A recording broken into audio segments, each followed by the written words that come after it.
Hey everybody, welcome to this week's Q&As. It's been kind of a sad week, so I decided the best thing that I could probably do is something I almost never do, and that's just keep my mouth shut and let everybody deal in their own way. So I'm just going to power forward with the Q&As, business as usual, and just kind of start moving forward. First up, Nicole Express said they have a G-SCART switch and have run out of spots on it. Are there any decent automatic basic SCART switchers that might be good for a daisy chain? I suppose I can get a second G-SCART switch, but I was wondering if there were any more affordable options since all that extra circuitry and the second output on the G-SCART would be wasted when just looking for a daisy chaining option.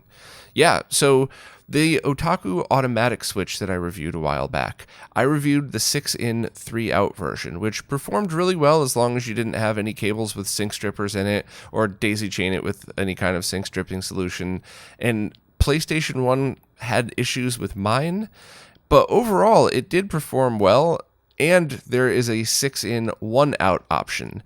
And I think that's the one that would probably be best for you. I think that's less than $70, so it'd be less than $100 after shipping. Definitely less than that total. And I would just make sure that any cables that you have that need special features, so sync on green, component video, or anything that might have a sync stripper in it, you should probably remove that anyway, because in almost all cases, if you would never need that in SCART equipment. But I would just make sure that anything that needs special treatment goes through the G-SCART and any basic SCART cable. So sync on Composite, sync on Luma, or sync on C-Sync with the correct voltage resistors and all of that. Put that through the Otaku. I think you would want to be a little more careful of powering on more than one console at a time going through the Otaku, and I don't think that's going to be a huge deal. It's just one of those things where it's good practice. It's probably good practice with all switches, but yeah, overall that one seems like a great choice. The other option would be anybody that maybe has something like a G-SCART switch Lite that needed to purchase the newer one to have all of those extra features. So the original models of G-SCART switch, the one with the D-sub output, you could pass through component video or sync on green if you use the port closest to the outputs, because that's what it would default to. The G-SCART Lites didn't have a default port. It would constantly sense for a signal and switch to that one, so it wouldn't just pass through signals it didn't understand. And then the newest ones can sense all of that stuff, so you could pass through in any port. It works fine. So I do imagine there's a bunch of scenarios which people have the lights and they're already bought a new one to upgrade and are probably looking to get rid of those. I still think the Otaku one might actually be cheaper. So overall, I would just look into that. My review on the 6-in, 3-out is, I'll post the link to that. It's still a good switch, but I think the one for you is probably the 6-in, 1-out. It actually has 2 outputs, but it's only one at a time. And depending on your setup and what cables you have lying around, you could either use RCA to SCART adapters or just get like a really short shielded SCART cable. I think both major sellers have those, and that would be the best way to daisy chain them together. I actually have been thinking about doing something like a right angle adapter, which is a circuit board with 2 SCART plugs going straight through, so you could do stuff like daisy chain without a cable, so the least amount of interference, but we haven't gotten around to that. But I know who to bother to make one of those for us, so you'll probably see something like that open sourced eventually. But yeah, I think the 6-in, 1-out Otaku is probably the best for you, unless somebody's got a cheap G-SCART Lite laying around that they want to donate or something. Gigi Gorgeous wants to know if I'm aware of any upcoming optical drive emulator for PlayStation 2 that will also support PlayStation 1. So I don't know of anybody actively working on one. I know a few people who have discussed working on one, and they hadn't gotten around to it yet. So last time I spoke to a lot of these people was quite a long time ago, so who knows, maybe one is currently in development, but nobody's announced anything. There's nothing that I believe is in progress. But once one is made, it will play PS1 and PS2 ISOs the same as if it were an original disc. And I could speculate about that so confidently because of how ODEs work. You're emulating the drive array and the data that goes through it. So you could probably even use DVD ISOs through it and have an interesting way to play DVDs if you wanted to. That's speculation, but I'm pretty sure that's going to be the case. Gigi also mentioned if Mr. gets PS1 support, I'd be fine with that, but if it doesn't, I hope an ODE solution becomes available as a fallback. I want both. I think a PS1 Mr. Core would allow to do a lot of very interesting things that you may not be able to do on real hardware. And I think once you hit the generation of PlayStation 1, you're talking about consoles that have a very interesting way to emulate them with software emulation, because you could do things like higher resolution rendering and blending.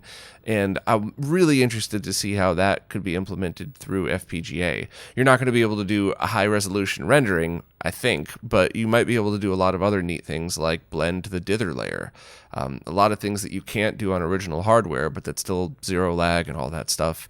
Whereas, using original hardware for the PS2, I don't think there's going to be any FPGA core for that for a while. And while software emulation's gotten pretty good, you still need a decently fast PC, and you still need a PC hooked up to something, whereas many people would just want to use their PlayStation 2s and use an ODE. So I like both solutions, but I don't have any info on either of them. So that was a 2-minute way of saying I don't know.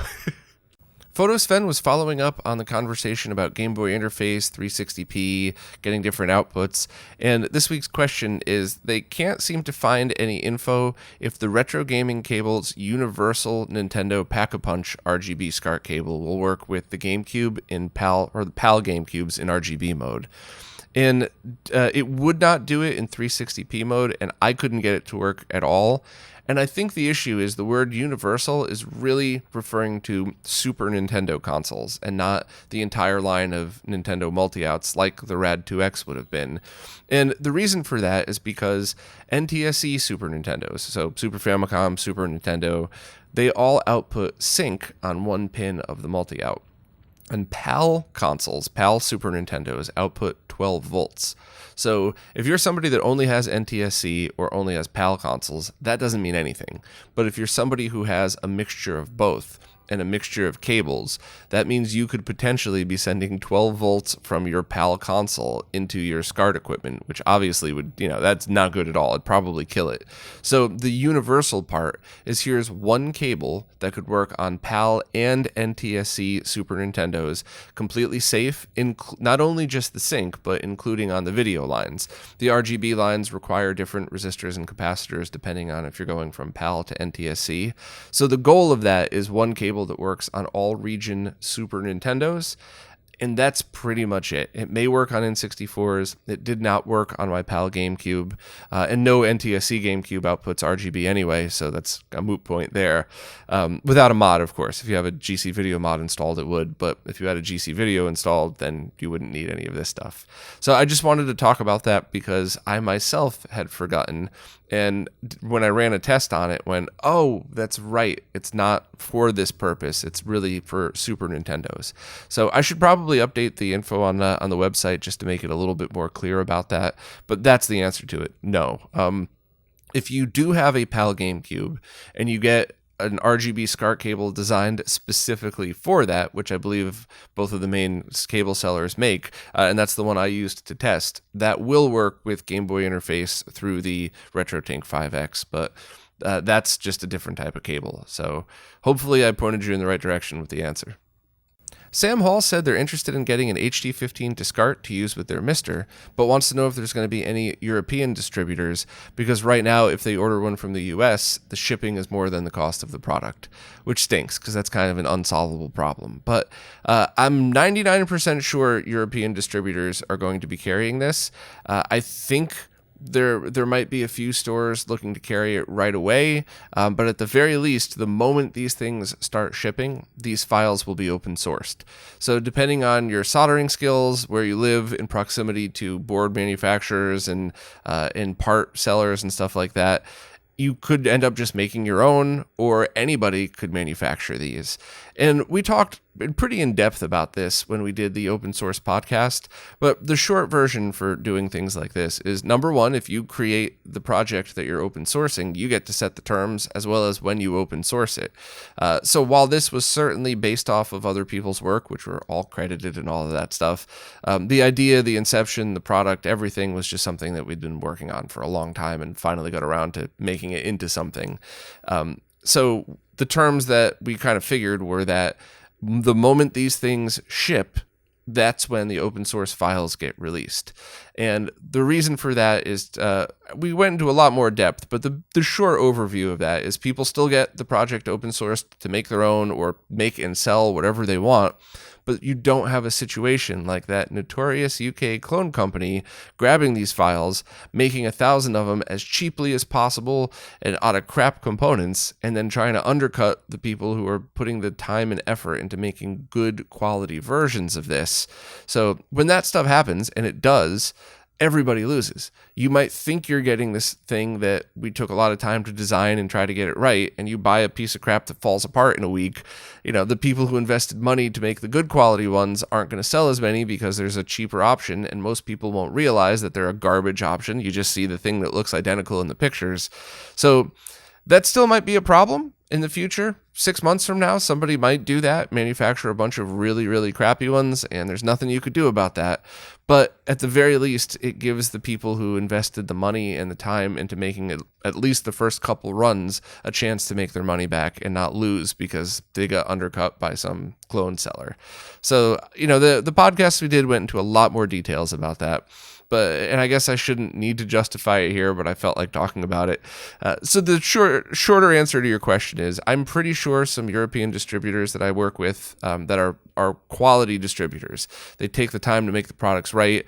Even if they don't use the same run of production as the US seller, they're going to do it right. So I'm pretty positive there's going to be European distributors for it. But even if there aren't right away, even if it's like a month-long delay, the moment these start to ship, the files will be available, and you can make the boards and assemble them. It actually is going to come out to about the same price because when you're buying in bulk, things are cheaper. So you're not really going to save any money or much money, unless, of course, you count the shipping from the US, then you would save money. But it's a fun project as long as you can handle soldering SMD components. They're pretty small. I was able to do it, but it's not the easiest project. So just keep all of that in mind. But yep, hopefully there should be UK distributors fairly soon for that. Josh Dilley said they'd like to set up their Gamecube for use with their consumer-grade Sony CRT that has component video inputs, but is only able to accept up to 480i, not 480p. After reading through the Gamecube page on RetroRGB, they got the impression that it wouldn't do them any good to use component cables, since the CRT only accepts 480i. Could they go S-video out to a component converter, or are they stuck with Composite? So there's a few answers to this. First of all, I'm sorry that the Gamecube page might have been a little confusing. I should probably go back and reread that with fresh eyes to see. But the point I was trying to make is if you're going from a Gamecube, especially an NTSC Gamecube that doesn't have RGB output, and you're going to a consumer-grade TV, I wouldn't waste the money on some kind of GC video solution or original component video cables that still sell for a lot. I wouldn't spend the money on that when you're not going to get a huge jump over S-video. So in the scenario that you have a Sony consumer grade CRT with composite S-video and component inputs, buying a $20 S-video cable for your NTSC Gamecube isn't really going to get any different than component video cables with 480i to that or any of the other solutions. So that's why. Your component's still going to be a better signal, and it will give you the option to output 480p for other devices. So that's kind of why I took that stance on it. Now, you asked the question, could I go S-video out to a component converter, or am I stuck with Composite? That leads me to believe you have a TV that doesn't offer S-video inputs, which is strange because most TVs I've seen that have component video inputs, most CRTs, also have S-video. I don't ever remember seeing one that only has component and not S-video. So I would just double or triple check, make sure drop the door in front, the little front thing that usually has composite video and audio inputs, see if S-video is in there. I would search for that first, and that would be the solution I would recommend because it's the cheapest by far. But if for some reason you need to go component video, you have two choices. You could go S-video to component through the Core U, but I think a better solution in that case would be getting something like the Carby or the Prism, and then using one of those cheap HDMI to component video converters that it's always the same ones I link to in the Amazon store, and then making sure to set the GC video solution to 480i output, not 480p. And if you do it that way, you'll be able to run 240p and 480i into your consumer grade CRT But now you also have the option, if you ever want to play on a flat panel or use it for streaming or something, but now you also have the option of just using the HDMI output of that.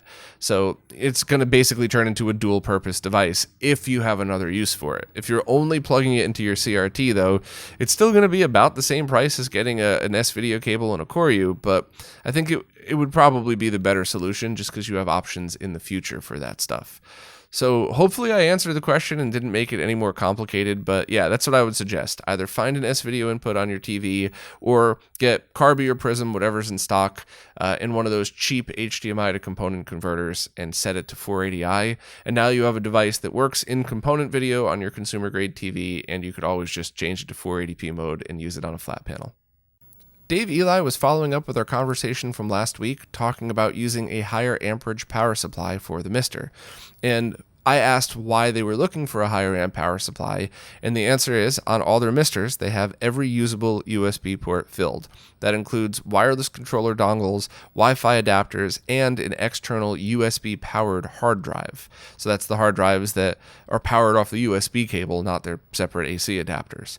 If Dave uses a 2 amp power supply, some devices just don't work right, usually the hard drive, and sometimes others don't initialize.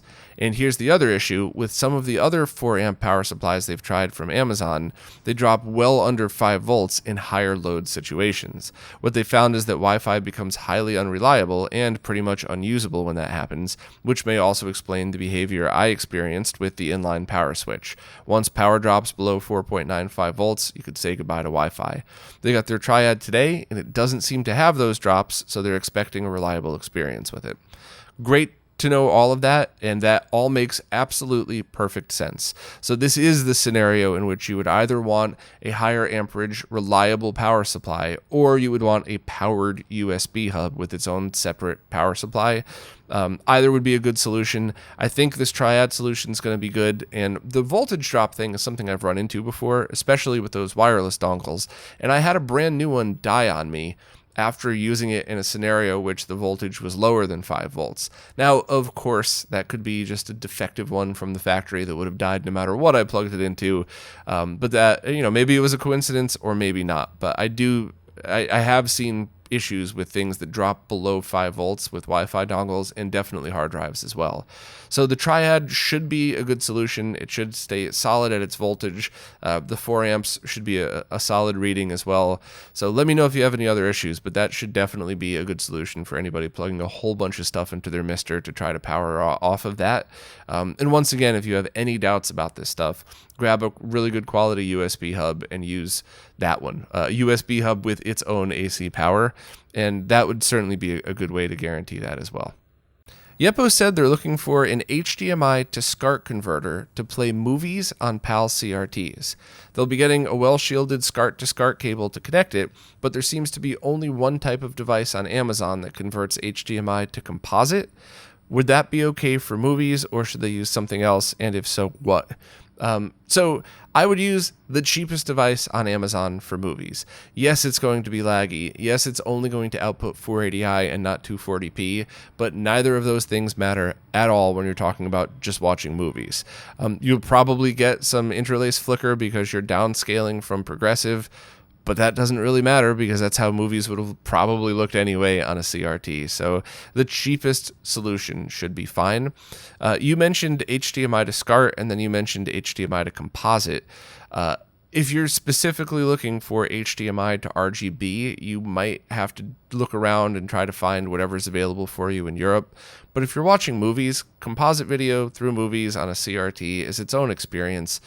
I would be totally okay with that, especially because if it was something super sharp that looked perfect on a flat panel, you'd probably watch it on a flat panel. But if you're talking old TV shows, old movies with lots of film grain, composite on a CRT and 480i is fine, and it should be a good experience. So my recommendation is, yeah, that'll be fine for movies, and buy the cheapest one possible and go from there and see what you think of it. Another question from Yeppo. Now that they have an EverDrive and N8, they tend to leave it in their front loader NES all the time. Is this a bad idea because the cartridge tray has a spring? I've never really gotten a good answer on that. One could argue that leaving it in all the time will lower the tension on the springs. One could also say that constantly inserting it and removing it might cause more wear and tear on an older console. I don't honestly know what the answer is. I can tell you that I leave mine in all the time, but that's usually because I have no space to put anything else. So if the EverDrive could fit in the console, that's where it stays. But I don't have a solid answer on that one. And if anybody has some scientific info on it, not my neighbor when I was 5 years old told me it was a good idea, like some actual scientific info, I'm all ears on that one. Red Crested Breagle said they're using a non-powered manual RCA switch box to route the audio between two sources and their speakers, and they want to know if they're losing out on audio quality or anything by using one of these. And generally speaking, in the case of mechanical switches like this, so you press a button and it switches to input 1 and turns off input 2, and you press that button again and it turns off input 1 and turns on input 2, reverses it. If you don't have any problems with your current setup, it's fine.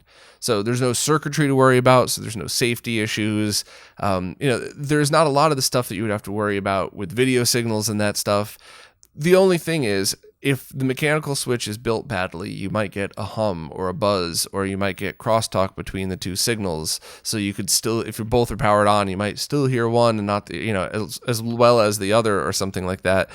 But those are usually pretty terrible. So if you're happy with this switch in its current form, it's probably perfectly fine to use. Now, any audiophiles listening are going to surely remind us in the comments that every single device that you add to any analog signal could potentially lower the quality of that. But once again, usually when something is designed properly, like, a good switch, you don't notice it at all. You would have to use analyzing software to see a difference, and even then, there's no real-world performance difference whatsoever. So while I wanted to give you a little bit more info as to what my answer is, the honest answer is just, if it works for you and it's not causing any buzz and you don't have any complaints, it's probably a perfectly good solution that you never have to worry about. Lily Larceny wants to know if there's an open source flex cable for the 7000 series PS2 motherboards that could tap the IDE pins that are still on the board.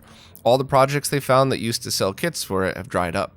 They know they could solder individual wires to the board, but it would sure be a lot cleaner if they could find an open source design of a flex cable that aligned with all the points and have a short run and just tack it down. I agree 100%. That would be an awesome thing, but I have no clue if any of that stuff exists. So I would like to politely defer to anybody listening. If you know of a project like this, could you please post the link in the comments, or at least post a link to something pertaining to information around this. It's something that I think would be great for all the reasons you just mentioned, and it's really helpful for people that want to add a hard drive to a PS2 Slim. So anybody that has any info on that, please chime in. Ray Cerrone said they were looking to swap out the voltage regulator on their Super Nintendo in order to help for the white line fix, and it looks like the part that I've listed was discontinued. So I'll put a link in the description to octopart.com. I'm pretty sure you could still find that exact one at some stores still in stock. And we would need to determine a replacement, but very often with stuff like this, the changes are in the manufacturing and they have to list it as a new part number for a million reasons, but it's the same, if not better, performance. And we already went through this once when we first determined this part. The original one that we had used, so this is a 78S05, and the 7805s are getting hard to find, if not completely discontinued. So we were nervous about switching over to this part, but it performed equal to or better than. So I'm assuming the same thing is going to happen now. We're going to find, instead of a 78S05, it might be a G05 or something. I don't know, I'm making that up, but I'm sure there's going to be a replacement part for this voltage regulator that's the same, if not better, because this is a part that was used in just millions of products. So the part itself isn't going away, it just might be a different revision. So I left a link to Octopart, which would allow you to find different alternatives to buy this exact same one. And you're right, we in the retro gaming community are probably going to need to do some research of buying another one and testing it. But at this point, if the voltage is stable, it doesn't drop, and the temperature is the same, it should be perfectly safe to use. And of course, the same pinout, but I doubt they would make it. I doubt they would change the location of ground and power. So, good question. I'll drop a link for the temporary solution, and then hopefully we could get permanent stuff like this up on the wiki when that comes, which should actually be somewhat soon. We could really all just chip in and help with this stuff. And anytime a part goes out of stock or discontinued, we could determine a new one, list the info, list our test data as to why it's okay, and go from there. Earth to Brux has a couple of questions. First, they seem kind of bummed out that the SSD S3 is being replaced with the HD version with more features because it's going to be more expensive now. And I would have to respectfully say that you're looking at this from the wrong way completely.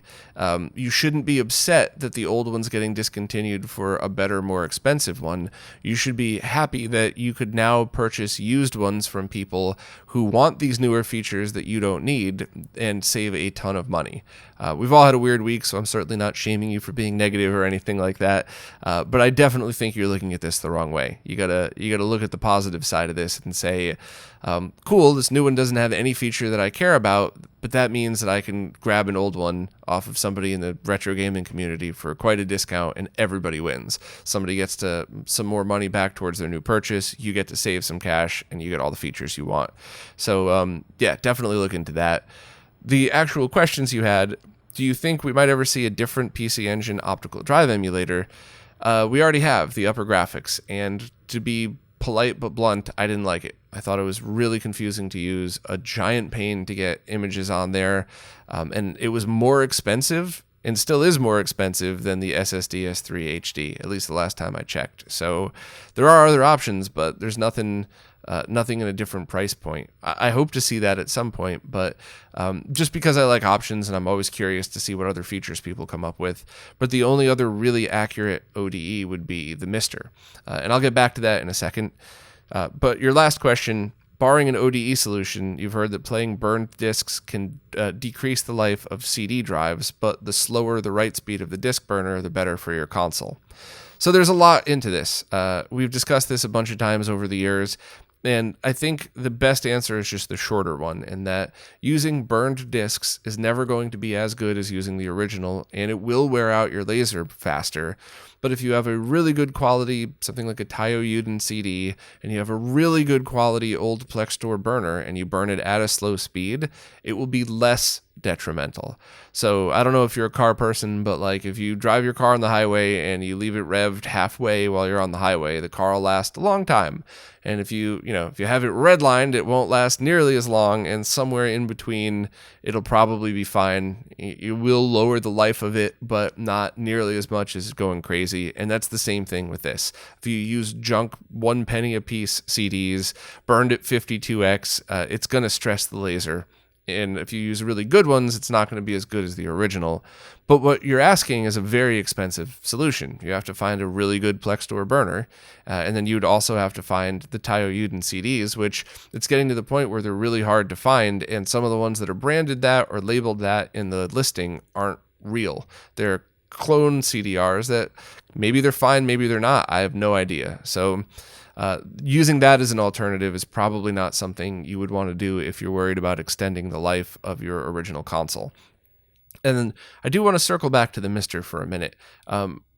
I love original hardware. I think that owning original hardware, if it's something that you enjoy, can be really important.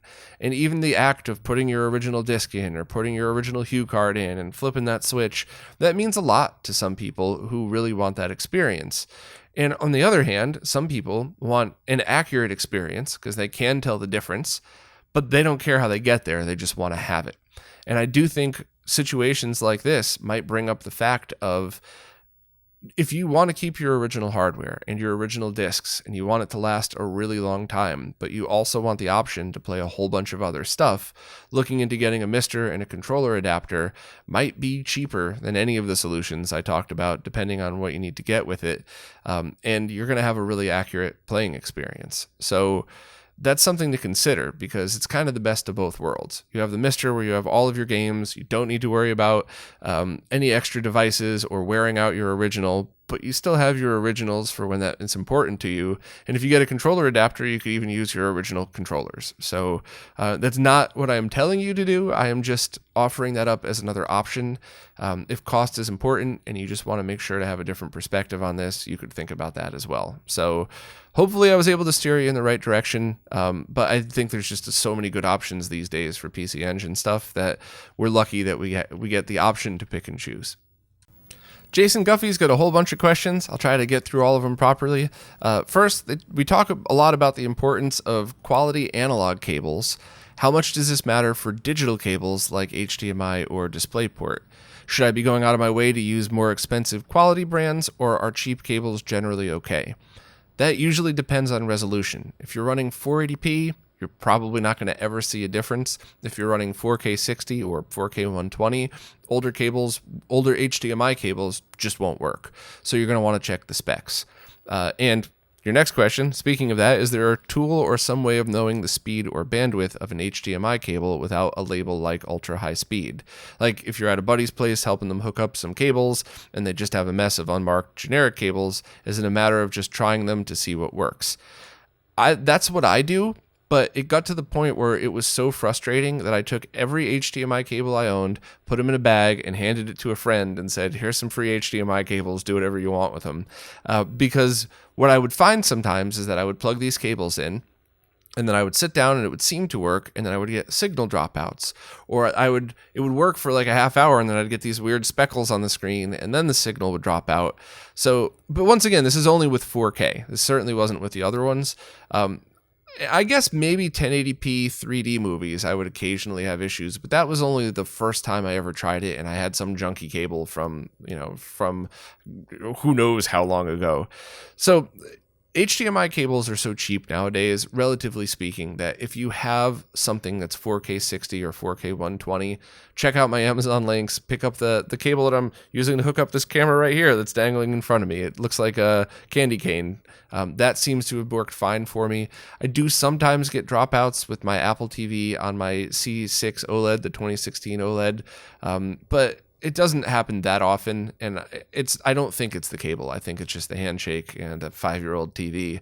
So I would just, if it's something that you know is important to you, like a 4K thing or your main gaming station or your main TV, I would just spend the $8 on a brand new cable. But if you're just hooking up things like a Carby that outputs 480p or anything like that, just try it and see what happens, and you should be fine. A last question on cables. They found a bin of cheap cables, including some that have digital connectors on one end and analog on the other. So think VGA to HDMI or VGA to mini DisplayPort. So depending on the device, some devices support custom stuff like that. The same exact way we built that SCART to DVI analog converter. There was no digital signal. It was using the DVI-A ports. There was no device ever made that has a DVI port that accepts 240p, except the DataPath Vision cards and the Epiphan card that I was using.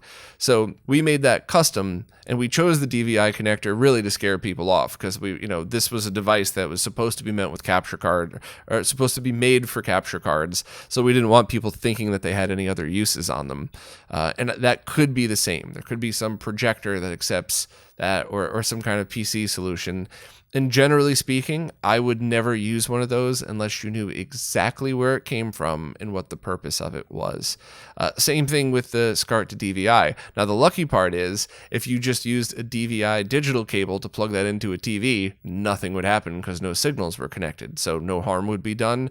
But I don't know about these. So I would, if you're like me and you hoard cables, I'd put them in a bin with like some tape on it marked do not use, or backup cables used for parts or something like that. But I certainly wouldn't plug them in and just see what happens, because you don't know what the pinouts are. On a different topic, it's cool how the RetroTink 5X can accept Composite over SCART. How common is this, and which other devices support this feature? PAL TVs are, I think, the number one device that you would see that. The latest G-SCART switch should be able to do that. I think all of them should have been able to do that as well, because it just passes it. You obviously would then have to turn sync strip off of that. No sync regeneration, the sync strip are off on older models, but that should pass it through. and any manual SCART switch, because that's just a pin switch that's not converting anything. The OSSC does not, and the RetroTink 2X SCART does not. So both of those devices only accept RGB over SCART, not composite video. But overall, I mean, I think it's kind of a neat feature, especially if you have sync-on composite SCART cables, because now you have the option of both. So you also asked, since the adapter isn't an active converter, the device itself needs to be ready to accept composite video, right? Yes, I just wanted to confirm that's the short way of saying what I just word vomited. Lastly, they want to know about that kick-ass Metroid poster. I found that online a long time ago. It's probably out of the shot now. I'm sorry. I don't want to mess with the camera, but it's basically just somebody's recreation of one of the original Metroid posters, and I always thought it was cool. I love it in the background. No matter where I move to or where I go, that thing is coming with me, and a really awesome Zelda Link to the Past from an original Nintendo Power magazine cutout my friend made me that's in the other room. He used to work at a framing shop, so it's beautifully done. Those are both going in wherever I move. But the question actually is, any thoughts on the Metroid 5 Dread reveal? I hated that, I forgot what it was called, but you had to press the trigger button on the 3DS version of, I think it was Samus Returns, and I think they called it the parlay shot or something like that. I hated that game mechanic so much. Partially because of how you have to hold the 3DS. I got kind of bigger hands, so that's weird. But holding the 3DS in that position annoyed me. Maybe if it was on like a Super Nintendo style controller, I wouldn't mind it at all. But that really took away from the game for me. And it seems like it's going to be a big part of this. So if that's required to play the game, I'm probably going to hate it, even though I love 2D Metroids. But I've played through all the 2D Metroids many times in my life, and I've played through Samus Returns once because I just couldn't deal with that. So I'd probably play it, I'd probably enjoy it for what it was, but if that's a main part of the game mechanic, that's just weird to me, and I don't like it. And that's not me being a grumpy old man that doesn't want to change. There's plenty of new features I've seen in games that I enjoyed and I thought added to it, and especially features that you're not really required to use all the time. Maybe there's a new slide feature that can get you underneath a couple of obstacles, but you're not using it every time you shoot, whereas it really felt like that at some point in Samus Returns, that I was just continuously having to use that feature. So I'm looking forward to seeing it. Lastly, got any other cool or fun Metroid related stuff out there? No, I think that's pretty much it. I think I have that. I think I might have a Metroid 2 poster as well, but it's all the same thing. It's all stuff I found on eBay, actually, of people recreating the originals in really high quality prints, and then I usually have those framed. That one I think is a cheap $5 frame I got from Walmart, and then the other one I just explained is, a really nice fancy one that kind of looks neat. So I think I got to all your questions, but if I missed any, please ask again next week. Juan Miguel Romero Ventosa has a bunch of consoles they want to connect to a flat panel via a scaler, and they want to try to route it through an automatic SCART switch. And I'm going to try to answer this question, but it's going to get complicated for a couple of reasons. First and foremost, the consoles that Juan listed are 240p and 480i consoles like PS1, Super Nintendo, N64, but there's also 480p compatible consoles on the list: PS2, Gamecube, Wii, Wii U, and Dreamcast. So if you really wanted to get the best quality out of all of these, you're going to have to go a specific route to get there. And that's for the best quality. That's not just to make it work. So I'll back up to that in a moment. But if you would then need a solution that accepts all different signals through it. And you would probably want to go composite or component through all of that just to make it easier to route all through one switch and not have to buy multiple switches through that. So I would, in that case, recommend the G-Comp switch because it's got the 3 connectors for component video, 2 connectors for RCA audio, and also 1 connector for composite video. So you could mix composite and component through there. You could also technically mix RGBS through there as well with a custom cable, but I don't want to get too complicated here. So going through something like that into the RetroTink 2XM, the multi-format, would handle absolutely all of those things. The Super Nintendo might not look as good because of the M's scaling, but the rest of the consoles will. And you would most importantly be able to set the GameCube, Wii U, and Dreamcast to 480p and go from there. Dreamcast is going to be iffy because the HD Retrovision component cables aren't out yet, but you could always just use composite video to start and upgrade later on. And same thing with the rest of those. You could use the HD Retrovision cables, or you could use just a composite video cable, and that would be your automatic solution for all of those things. It should work. It should work fine. The other thing you could do is a RetroTink 5X, which would allow even more options for all of those, the best scaling for all of them, and you could have it all connected. I think you should be able to have it all connected at the same time. You would just be able to, or you would just want to route composite video through one of the component ports on the switch to have it automatically go through, and then you would just want to switch the inputs on the RetroTink 5X. So now that's all getting a little complicated. You might still have to do some switching. You might have to figure out how to wire the G comp correctly. Another thing you could do is just use composite video for all of them. You would not get 480p, which is kind of a big deal if you're going to a flat panel, but then you could just use composite video for everything. And you could either use a mix of composite over SCART and RCA connectors with something like a G-SCART and those cheap RCA to SCART connectors. But if you're mixing RGB and composite, then you would probably want to do everything into a SCART switch into the RetroTink 5X, because that accepts both composite and RGB over SCART, and go through from there. So your setup is not going to be easy because you're mixing signals, meaning 240p, 480i, and 480p. So you're mixing 15 kilohertz and 31, but you're also mixing output cables, composite, possibly SCART, possibly component. So you need to really kind of step back and analyze everything, decide how much you want to spend, decide which are your favorite consoles, and then kind of choose the solution from there. If you're not really sure and you just want to get started, buying a RetroTink 2X Mini and just using whatever cables you already have and connecting one at a time might be a perfectly good solution for you, just because it's going to get you gaming for the cheapest amount possible. But if you know right away that you're going to want to mix those other signals in and you're going to want to get the higher quality from them, you're going to want to just kind of research the RetroTink 5X and kind of see where you're going from there. So I'm really sorry. I wish there was an easy answer to all of this. If you're talking HDMI consoles, that would be different. Be like, okay, well, get this scaler coming up next year, get this switch and you're good to go. But you're mixing a lot of different signals here. So I think you're just going to need to do a little bit more research, check out some of the videos I've done, check out some of the guides on the site, and kind of decide what's the best solution for you. Kirk had a Sega Saturn that just shut off while it was running. They unplugged it, waited a while, plugged it back in, and it worked again, and then shut off again on its own. So they opened it up and didn't find any bulging or leaking capacitors on the power supply, but they ordered a new PSU hoping that would be the fix. Any other suggestions or input? Well, you definitely started in the right spot. That sounds like power to me. The first thing I would have done is ordered a recap kit for that exact power supply and tried that, just because of cost. If you ordered a completely new PSU, that should be fine as well.